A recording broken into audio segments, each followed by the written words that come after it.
look in the dugout and guys are hugging and celebrating, and we broke that streak, and you know, it was good.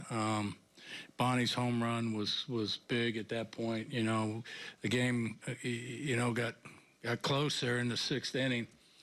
Junis was throwing the ball so well, but you know, with runners at first and third, and Morrison coming up, you know, he's a huge power guy, 32 homers. You know, the adjusted OPS is 959 compared to 718. I mean, it was just to, you know, bring in a lefty here and see if we can negate the power a little bit there. We didn't need a 3-run homer in that situation, and Scotty ended up getting the ball up for him to drive in the run, walked a guy, but got a big out and held the fort right there.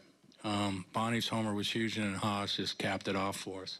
Yeah, you talked yesterday about how the energy hasn't waned at all with these guys. Kane, a great example of that, a pair of infield hits tonight, just a nice offense. Well, running the bases, stealing bases, getting jumps, just doing anything they can to score runs. Mm-hmm. Cal, in the ninth inning, I know it's, what, a 4-run game. Didn't matter. matter. As good as he's looked in a while. Yeah, no, you're right. He came in, firing strikes. He was efficient. That's what you want in those situations. You know, we haven't won in a while, and we're not taking any chances. We're going to go ahead and do everything we can to win that game. But, you know, it's not a save, but you also know that you have an off day on Thursday, and but you don't want a 25-pitch inning out there. You want to go be efficient, get through the inning, and get in the clubhouse, and he did a great job with that. Pretty good night for Dupe, too. 3 for 3. For who? Dupe. Yeah, Doopy was, yeah.